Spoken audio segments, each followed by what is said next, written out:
혹시 그거 아세요? 우리가 소통할 때 진짜 우리 발목을 잡는 건 우리가 하는 말이 아니라 우리가 느끼는 감정이라는 거요. 오늘은 바로 그 보이지 않는 힘에 대해 한번 제대로 파헤쳐 보려고 합니다.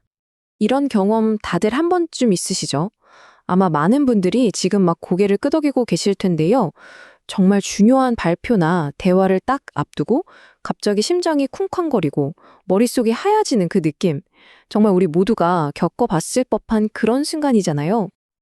자, 그럼 그 이유가 대체 뭘까요?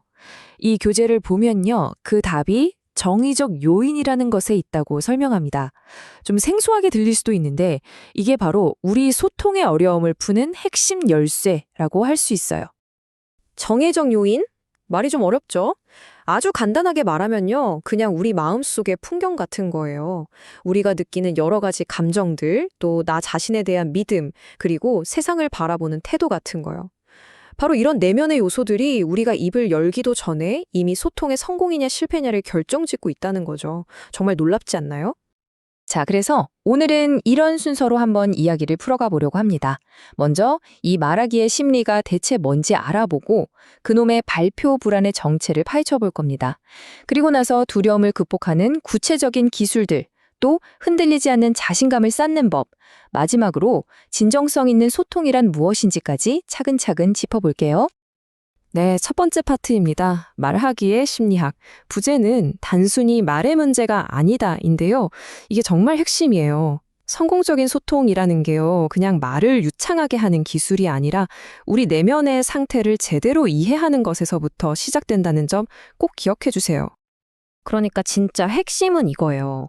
우리가 소통을 정말 잘하고 싶다, 마스터하고 싶다 그러면 제일 먼저 해야 할 일이 바로 내 자신을 이해하는 겁니다. 내 마음속에서 일어나는 이 보이지 않는 힘, 뭐 불안감이라든지 신념 같은 것들을 내가 먼저 다룰 수 있어야 진짜 소통에 가능해진다는 거죠. 자, 그럼 이제 본격적으로 우리의 적을 파헤쳐 볼 시간입니다. 바로 발표 불안이죠. 그냥 떨려, 무서워 이렇게 막연하게 생각하면 절대 이길 수 없거든요.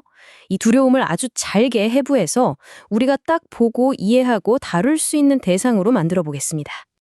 이 자료를 보면요.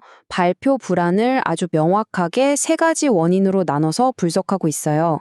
이렇게 딱 나눠서 보니까 문제에 훨씬 더 체계적으로 접근할 수 있겠더라고요. 우리가 보통 불안하다고 할 때 그게 사실은 그냥 하나의 감정이 아니라는 거예요. 자, 첫 번째는 인지적 불안. 머릿속에서 계속 망칠 거야. 사람들이 날 비웃으면 어떡하지? 이런 부정적인 목소리가 떠나지 않는 거죠. 두 번째는 생리적 불안. 이건 몸으로 나타나는 거예요. 막 땀나고 손 떨리고 심장 미친 듯이 뛰고. 마지막 세 번째는 행동적 불안입니다. 나도 모르게 꼼지락거린다거나 사람들 눈을 피한다거나 준비를 자꾸 미루는 그런 행동들이요. 어떠세요? 이렇게 세 가지 얼굴로 나눠보니까 내가 겪는 불안이 어떤 종류인지 좀 더 명확해지지 않나요? 좋습니다. 이제 적의 정체를 알았으니까 무기를 챙겨야겠죠? 지금부터는 이 두려움을 박살내고 자신감을 되찾을 수 있는 아주 실용적인 도구들, 여러분의 툴킷을 하나씩 채워드리겠습니다. 자, 가장 먼저 손봐야 할 건 바로 우리의 생각입니다. 아까 말했던 첫 번째 얼굴, 인지적 불안에 대한 해결책인데요. 방법은 의외로 간단해요. 내 머릿속에서 울려 퍼지는 그 부정적인 독백 있잖아요. 그걸 의식적으로 멈추고 긍정적인 이야기로 다시 쓰는 훈련을 하는 겁니다. 심리학에서는 이걸 인지적 재구성이라고 부르더라고요. 예를 들면 이런 거죠. 망치면 어떡하지? 이런 생각이 스물스물 올라올 때 딱 멈추고 이렇게 바꿔 말해보는 거예요. 속으로요. 아니야, 나는 준비됐어. 내가 하려는 이야기는 충분히 가치가 있어. 정말 별거 아닌 것 같지만 이 작은 생각의 전환 하나가 어마어마한 차이를 만들어냅니다. 자, 근데 이런 분들도 계실 거예요. 머리로는 알겠는데 몸이 말을 안 들어요. 맞아요. 심장이 뛰고 목소리가 떨리는 이 생리적 불안.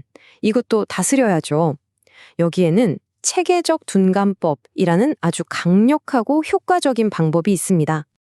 이게 뭐냐면요. 말 그대로 두려움에 대한 예방접종을 맞는 거라고 생각하시면 돼요. 총 3단계인데요. 첫 번째, 심호흡이나 근육이완처럼 몸을 편안하게 만드는 기술을 먼저 익힙니다. 두 번째, 내가 불안을 느끼는 상황들을 가장 쉬운 것부터 제일 무서운 것까지 순서대로 쭉 적어보는 거예요. 이걸 불안 사다리라고 부를게요. 그리고 마지막 세 번째, 그 사다리의 가장 낮은 칸부터 하나씩 올라가는 겁니다. 낮은 단계부터 도전하면서 배운 이완 기술을 계속 쓰는 거죠. 이렇게 몸이 두려움에 점차 익숙해지도록, 둔감해지도록 만드는 거예요. 자, 이제 두려움을 그냥 관리하는 수준에서 벗어나 볼까요? 이걸 넘어서 어떤 상황에서도 흔들리지 않는 그야말로 강철 멘탈 같은 자신감을 쌓는 단계로 나아가 보겠습니다. 이제는 그냥 버티는 게 아니라 무대 위에서 반짝반짝 빛나야죠. 여기서 아주 중요한 개념이 하나 등장하는데요. 바로 자기 효능감입니다. 들어보셨나요? 쉽게 말해서, 나는 이거 해낼 수 있어! 라고 믿는 마음이에요. 바로 이 믿음이 우리 자신감의 심장이고 엔진인 셈이죠. 근데 여기서 재밌는 건 이 자기 효능감에도 두 종류가 있다는 거예요. 하나는 그냥 나는 대체로 괜찮은 사람이지 하는 좀 막연하고 일반적인 자신감.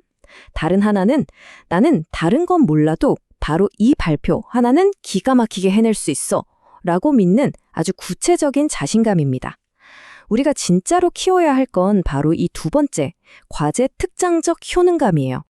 그럼 이 구체적인 자신감 어떻게 키울 수 있을까요? 방법은 네 가지입니다.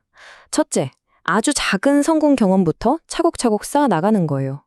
둘째, 다른 사람이 성공하는 걸 보면서 저렇게 하면 되는구나 배우는 거죠. 셋째, 내가 믿는 멘토나 동료에게 넌 할 수 있어 라는 격려를 듣는 겁니다. 그리고 마지막 넷째, 이게 진짜 재밌는데 심장이 막 뛰는 걸 떨려, 무서워가 아니라 와, 짜릿한데? 신나는데? 라고 스스로 해석을 바꿔버리는 거예요.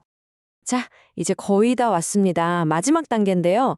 지금까지는 우리 내면의 심리에 집중했다면 이제는 이걸 외부 세계와 연결해 볼 시간입니다. 바로 우리가 하는 말에 담긴 진정성 그리고 윤리에 대한 이야기입니다. 생각해보면 진짜 소통을 잘하는 사람은 단순히 말을 번지르르하게 잘하는 사람이 아니잖아요. 진짜 고수는요, 내 말이 다른 사람에게 그리고 이 세상에 어떤 영향을 미칠지 깊이 생각하고 그 영향에 대해 끝까지 책임지는 사람입니다. 그래서 이 자료에서는 소통 기술의 가장 꼭대기에는 바로 윤리가 있다고 강조합니다. 진정성 있는 윤리적인 소통을 위해서 우리가 꼭 지켜야 할 몇 가지 핵심 원칙들을 제시하고 있어요. 네 가지 초석인데요. 기억해 두시면 정말 좋습니다. 첫째, 꾸미지 않고 진실한 진정성. 둘째, 정보를 왜곡하거나 편견을 갖지 않는 공정성. 셋째, 나와 다른 생각을 가진 사람이라도 귀 기울이는 존중. 그리고 마지막으로 내 말의 결과는 내가 책임진다는 책임감. 이 네 개의 기둥이 딱 버티고 서 있을 때 여러분의 소통은 정말 강력해지고 깊이가 달라질 겁니다. 자, 오늘 이야기 핵심 딱 한 문장으로 정리해 볼까요? 훌륭한 소통은 결국 안에서 밖으로 향하는 작업이라는 겁니다. 내 마음을 들여다보는 자기 인식에서 시작해서 다른 사람과 세상을 향한 진정성으로 끝나는 기나긴 여정인 셈이죠. 이제 마지막으로 여러분께 질문 하나를 드리면서 마무리할까 합니다. 곧 있을 중요한 대화나 발표가 있다면 오늘 우리가 나눈 이야기 중에서 딱 한 가지만 골라서 한번 집중해 보면 어떨까요? 그게 부정적인 생각 바꾸기든 심호흡이든 아니면 다른 사람의 말을 존중하는 것이든 여러분은 어떤 원칙에 집중해 보시겠어요? 그 작은 실천 하나가 여러분의 소통을 완전히 바꿔놓을 시작점이 될 거라고 저는 믿습니다.